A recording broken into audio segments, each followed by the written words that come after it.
আসসালামু আলাইকুম। আমন্ত্রণ জানাচ্ছি আইজি ক্রিয়েশন নিউজ আপডেটে। সঙ্গে আছি আমি ইমতিয়াজ আহমেদ। শুরুতেই সংবাদ শিরোনাম। বাংলাদেশের রাজনীতিতে নতুন বিপ্লবের ইঙ্গিত, যা ঘটছে অন্তরালে। ইসলামের সংস্কৃতি নিয়ে উপদেষ্টা ফারুকীর অবিশ্বাস্য মন্তব্য। হঠাৎ আওয়ামী লীগ নিষিদ্ধের বিপক্ষে শক্ত অবস্থান জামাত আমিরের।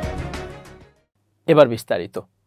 বাংলাদেশের রাজনীতিতে নতুন বিপ্লবের ইঙ্গিত স্পষ্ট হয়ে উঠছে। ফ্যাসিবাদের শেকড় সব জায়গা থেকে উৎখাতে শীঘ্রই দ্বিতীয় অভ্যুত্থানের প্রস্তুতি নিচ্ছে ছাত্র জনতা। দ্রুততম সময়ের মধ্যে শুরু হবে এই আন্দোলন। এই আন্দোলনের মধ্য দিয়ে ডক্টর ইউনূসের সরকারে লুকিয়ে থাকা ফ্যাসিবাদীদের মুখোশ উন্মোচন করে তাদেরকে প্রত্যাহার করতে বাধ্য করা হবে। এ ধরনের কর্মসূচির সঙ্গে ছাত্র উপদেষ্টারা একাত্মতা প্রকাশ করলেও অনেক উপদেষ্টা এখনও বিষয়টি নিয়ে নীরব। এরকম পরিস্থিতিতে মুখ খুলেছেন অন্তর্বর্তী সরকারের গৃহায়ন ও গণপূর্ত উপদেষ্টা আদিলুর রহমান খান। ফ্যাসিবাদ পুরোপুরি নির্মূল করতে শিক্ষার্থীদের ঐক্যবদ্ধ থাকার আহ্বান জানিয়েছেন এই উপদেষ্টা। শুক্রবার সকালে ঢাকা বিশ্ববিদ্যালয়ের টিএসসি মিলনায়তনে আয়োজিত আন্তঃবিশ্ববিদ্যালয় বিতর্ক প্রতিযোগিতার উদ্বোধন অনুষ্ঠানে এমন মন্তব্য করেন তিনি। উপদেষ্টা আদিলুর রহমান খান বলেন, ফ্যাসিবাদ বিদায় নিলেও তার অনুসারীরা এখনও শেষ হয়নি। এদের উপড়ে ফেলতে হবে। ফ্যাসিবাদ বারবার ফিরে আসবে, তাদের প্রতিহত করতে হবে। এ সময় হতাশ না হয়ে লক্ষ্যে স্থির থাকতে শিক্ষার্থীদের ঐক্যবদ্ধ থাকার আহ্বান জানান উপদেষ্টা। এদিকে আওয়ামী লীগকে রাজনৈতিক কর্মকাণ্ড ও নির্বাচনের সুযোগ দেওয়ার বিষয়ে ফেসবুকে একটি পোস্ট করে স্পষ্ট করেছেন বৈষম্য বিরোধী ছাত্র আন্দোলনের সমন্বয়ক হাসনাত আবদুল্লাহ। ফেসবুকে তিনি পোস্ট করেন। ফেসবুকে পোস্টে হাসান আবদুল্লাহ লেখেন, বিচার নিশ্চিতের পূর্বে আওয়ামী লীগকে রাজনৈতিক কর্মকাণ্ড ও নির্বাচনের সুযোগ দেওয়া মানে ২৪-এর অভ্যুত্থানের শহীদদের রক্তের সঙ্গে গাদ্দারি করা। এর আগে বৃহস্পতিবার মার্কিন সাময়িকী টাইম ম্যাগাজিনের প্রকাশিত এক সাক্ষাৎকারে প্রধান উপদেষ্টা ডক্টর মোহাম্মদ ইউনূস বলেন, ক্ষমতায় থাকাকালীন আওয়ামী লীগ যেসব হত্যাকাণ্ড এবং ক্ষমতার অপব্যবহার করেছে সেগুলোর বিচার শেষে দলটিকে নির্বাচন করতে দেওয়া হবে। তিনি আরও বলেন, আওয়ামী লীগের যারা হত্যা ও ক্ষমতার অপব্যবহারের সঙ্গে জড়িত, যখন তাদের বিচার সম্পন্ন হবে তখনই দলটিকে নির্বাচনে স্বাগত জানানো হবে। অন্যরা নির্বাচনে অংশ নিতে যতটা স্বাধীন, তারাও ততটাই স্বাধীন। আমরা তাদের বিরুদ্ধে রাজনৈতিক অঙ্গনে লড়াই করব। ইসলামিক সংস্কৃতি নিয়ে কোনো কিছু করলে আওয়ামী লীগের নেতৃত্বাধীন সরকারের সময় মৌলবাদী জামাত শিবির আখ্যা দেওয়া হতো বলে মন্তব্য করেছেন অন্তর্বর্তী সরকারের সংস্কৃতি বিষয়ক উপদেষ্টা মোস্তফা সরোয়ার ফারুকী। বুধবার দুপুরে মন্ত্রণালয়ে এক সংবাদ সম্মেলনে এ মন্তব্য করেন তিনি। সংস্কৃতি উপদেষ্টা এ থেকে বের হয়ে সবাইকে নিয়ে কাজ করার অঙ্গীকার করেন। মোস্তফা সরোয়ার ফারুকী বলেন, অতীতে দেশটা পরিকল্পিতভাবে দুই ভাগে বিভক্ত করা হয়েছিল। বাংলাদেশ সবার ধর্মের ভিত্তিতে কাউকে আলাদা করা হবে না। গান বাজনা ও নাচকে সংস্কৃতি মনে করা হতো। এর বাইরে ধর্মীয় সংস্কৃতি আছে, সেটাকে আমলে নেওয়া হতো না। তিনি বলেন, আগে ইসলামিক সংস্কৃতি নিয়ে কোনো কিছু করলে মৌলবাদী জামাত শিবির বলা হতো। ১৯৯৩ সালে বিষাদ সিন্ধু নাটক করার কারণে সৈয়দ জামিল আহমেদকে জামাত শিবির ট্যাগ দেওয়া হয়েছিল। এর থেকে বেরিয়ে এসে সবাইকে নিয়ে কাজ করব।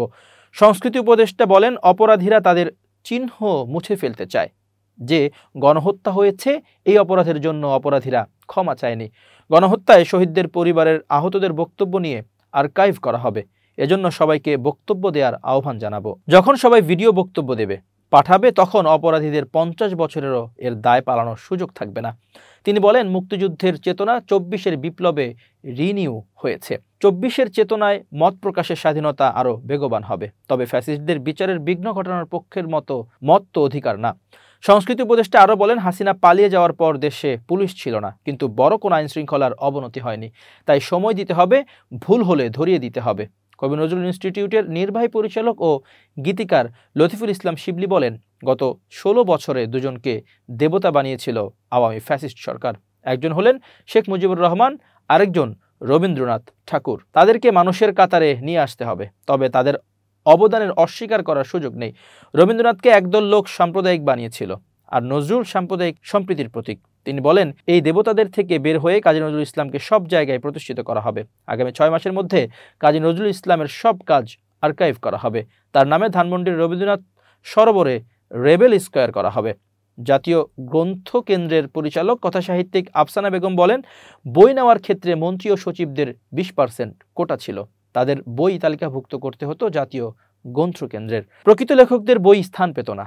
এক্ষেত্রে নীতিমালা সংশোধন করা হবে এবং বাংলা একাডেমির মহাপরিচালক অধ্যাপক মোহাম্মদ আজম বলেন, রাজনীতিকরণ ও সরকারের হস্তক্ষেপের কারণে এতদিন অনেক কাজই করতে পারেনি বাংলা একাডেমি। অনুবাদ ডিজিটালাইজেশনের কাজ নতুনভাবে শুরু করব। বাংলাদেশ শিল্পকলা একাডেমির মহাপরিচালক সৈয়দ জামিল আহমেদ বলেন, সব মত পথের প্ল্যাটফর্ম করতে চাই শিল্পকলা একাডেমিকে। প্রশাসনিক স্বচ্ছতা ও দুর্নীতি দূর করতে চাই। তর্কের ভেতর দিয়ে নতুন বাংলাদেশ নির্মাণ করতে চাই। গণঅভ্যুত্থানের স্মরণে দ্রোহের গান নিয়মিত করা, নাটক ও কাওয়ালি অনুষ্ঠান করা হবে। তিনি বলেন, রবীন্দ্রনাথকে রাষ্ট্রীয়ভাবে পৃষ্ঠপোষকতা করা হয়েছে, তার জন্মশতবার্ষিকী ঘটা করে পালন করেছে। রবীন্দ্রনাথ জাতীয়তাবাদকে অস্বীকার করেছিল। বিভিন্ন বিশ্ববিদ্যালয়ে রবীন্দ্রনাথের নাটক পড়ানো হয় বেশি, নজরুলকে করা হয়নি। সৈয়দ জামিল আহমেদ বলেন, শেখ মুজিবকে কখনো বঙ্গবন্ধু বলিনি, শেখ মুজিব বলেছি, কারণ আমি পা চাটিনি। মুক্তিযুদ্ধ করেছি, ৭ মার্চের ভাষণ শুনিয়ে শুনিয়ে কান ঝালাপালা করা হয়েছে। লক্ষ্মীপুরে বিএনপি নেতা শহীদউদ্দিন চৌধুরী অ্যানিকে দাওয়াত না দেওয়ায় তাফসিরুল কোরআন মাহফিল বন্ধ করে দিয়েছে। শুক্রবার দুপুরে সাংবাদিকদের কাছে এ অভিযোগ করেন মাহফিলের আয়োজকরা। অভিযোগ রয়েছে, লক্ষ্মীপুর পৌরসভার ১১ নম্বর ওয়ার্ডের সাবেক কাউন্সিলর ও ওয়ার্ড বিএনপির সভাপতি আলমগীর হোসেন বিএনপি নেতা শহীদউদ্দিন চৌধুরী অ্যানির নাম ভাঙিয়ে মাহফিলের আয়োজনে বাধা দেয়। এতে মাহফিল বন্ধ করে দেওয়া হয়েছে। এমন অভিযোগ করেছেন মাহফিল বাস্তবায়ন কমিটির সভাপতি জামাল উদ্দিন কবির ও মোহাম্মদিয়া জামে মসজিদের খতিব আহসান হাবিব সহ মাহফিল সংশ্লিষ্টরা। অভিযোগকারী মাহবুবুর রহমান, জামাল উদ্দিন কবির ও আহসান হাবিব জানান, শুক্রবার বিকাল ৩টা থেকে লক্ষ্মীপুর পৌরসভার ১১ নম্বর ওয়ার্ডে আওয়ামী লীগ কমিশনার বাড়ির সামনে মোহাম্মদিয়া জামে মসজিদ মাঠে তাফসিরুল কোরআন মাহফিল ও ইসলামী সঙ্গীত সন্ধ্যার কার্যক্রম শুরু হওয়ার কথা ছিল। বৃহস্পতিবার রাতে আলমগীর কমিশনার এসে মাহফিল বন্ধ রাখার জন্য বলে যান। অ্যানি চৌধুরীকে দাওয়াত না দেওয়ায় তিনি এমন ঘটনা ঘটান। আলমগীর জানিয়েছেন, অ্যানি চৌধুরী তাকে ফোনে জানিয়েছেন মাহফিল বন্ধ করে দিতে। এতে তিনি মাহফিলের প্যান্ডেলের কাপড় খুলে দিয়েছেন। বিদ্যুতের সংযোগ ও মাইকের জন্য লাগানো তার কেটে দেওয়া হয়েছে। এতে বিশৃঙ্খলা এড়াতে মাহফিল বন্ধ করে দেওয়া হয়েছে। আলমগীর হোসেন বলেন, বিএনপির যুগ্ম মহাসচিব শহীদউদ্দিন চৌধুরী অ্যানি ও ঢাকা মহানগরী উত্তর জামাতের সেক্রেটারি ডক্টর রেজাউল করিম লক্ষ্মীপুর ৩ আসনের সংসদ সদস্য প্রার্থী। মাহফিলে রেজাউলকে অতিথি করা হয়। এছাড়া এলাকার প্রতিনিধি হিসেবে আমাকে প্রতি বছর দাওয়াত দেওয়া হয়। এবার আমাকে কোনো কিছুই জানানো হয়নি। আমি যেহেতু বিএনপির রাজনীতি করি, এজন্য আমাকে বিষয়টি জানাতে পারত। তখন কে বা কাকে রাখা যায় তা নিয়ে সমন্বয় করা যেত। অ্যানি চৌধুরীকেও দাওয়াত দেওয়া যেত। আমি এসব বলেছি, তবে মাহফিলের কার্যক্রম চালিয়ে যেতে বলেছি। হঠাৎ আওয়ামী লীগ নিষিদ্ধের বিপক্ষে শক্ত অবস্থান নিয়েছেন জামাতের আমির ডাক্তার শফিকুর রহমান। এ নিয়ে তার বক্তব্য ভারতীয় গণমাধ্যমে শুরু হয়েছে চাঞ্চল্য। এর ধারাবাহিকতায় ভারতীয় গণমাধ্যম আনন্দবাজারকে সাক্ষাৎকার দিয়েছেন বাংলাদেশ জামাত ইসলামের আমির ডাক্তার শফিকুর রহমান। অগ্নি রায়ের নেয়া সাক্ষাৎকারে জামাতের আমিরের কাছে জানতে চাওয়া হয়, একটা আতঙ্ক তৈরি হয়েছে। অন্তর্বর্তী সরকার এবং জামাত মিলেমিশে আওয়ামী লীগের পর এবার বিএনপিকেও সরিয়ে দিতে চাইছে। 2 বড় রাজনৈতিক দলকে বাইরে রেখে নতুন শক্তির উত্থান হবে। সাক্ষাৎকারটি আইজি ক্রিয়েশনের দর্শকদের জন্য হুবহু তুলে ধরা হলো। সাংবাদিক প্রশ্ন করেন, জামাত ইসলামী ভারত বিরোধিতা সর্বজন পরিচিত, কি বলবেন? উত্তরে জামাত আমির বলেন, সম্পূর্ণ অস্বীকার করছি। এই ধারণা ভিত্তিহীন। উদ্দেশ্য প্রণোদিতভাবে আমাদের নিশানা করে এই মতবাদ ছড়ানো হয়েছে, যাতে জামাতের রাজনীতির মিথ্যা ব্যাখ্যা ও বিভ্রান্তি তৈরি করা হয়। সমান মর্যাদা এবং সম্মানের ভিত্তিতে আমরা ভারত সহ সমস্ত প্রতিবেশী রাষ্ট্রের সঙ্গে সুসম্পর্ক বজায় রাখতে চাই। আমাদের আন্তর্জাতিক নীতি সবার সঙ্গে বন্ধুত্ব, কারো সঙ্গে শত্রুতা নয়। চাই ভারতও একই রকম সারাদিক পারস্পরিক বিশ্বাস এবং সহাবস্থানের ভিত্তিতে। দ্বিতীয় প্রশ্ন, কিন্তু জামাত ইসলামীকে দেখা হয় কট্টর ইসলামী সংস্থা হিসেবে, অন্যান্য ইসলামী রাষ্ট্রে যে ইসলামিক ব্রাদারহুড রয়েছে তার অংশ হিসেবে। নিজেদের সংগঠনকে কিভাবে দেখেন আপনি?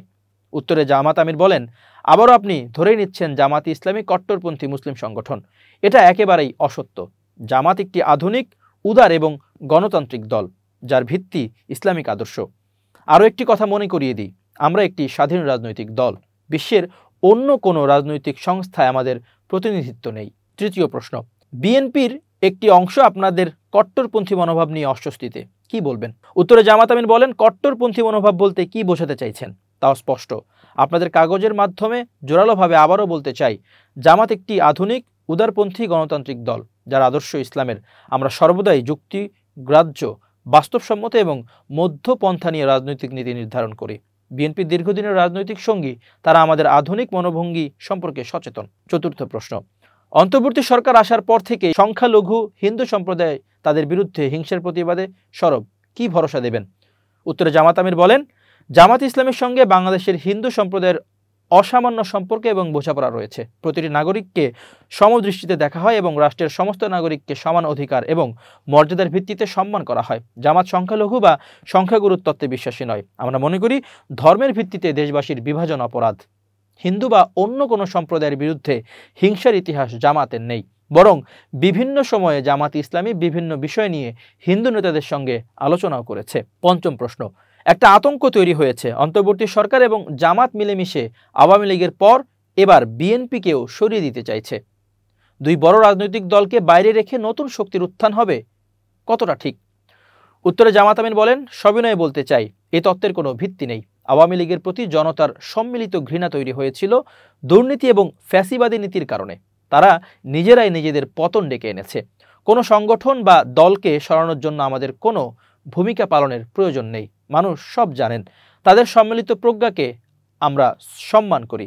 এতটুকু বলতে পারি, কোনো রাজনৈতিক দলকে খারিজ করা বা সরিয়ে দেওয়ার কোনো ইচ্ছা আমাদের নেই। প্রিয় দর্শক, শেষ করছি আইজি ক্রিয়েশন নিউজ আপডেট। আজ এ পর্যন্তই। ভিন্ন খবর নিয়ে দেখা হবে আগামীকাল। নিজেকে আপডেট রাখতে সাবস্ক্রাইব করুন চ্যানেলটি। নিয়মিত লাইক, কমেন্ট ও শেয়ার করে ছড়িয়ে দিন সর্বত্র। সুস্থ থাকুন, নিরাপদে থাকুন। শুভেচ্ছা নিরন্তর।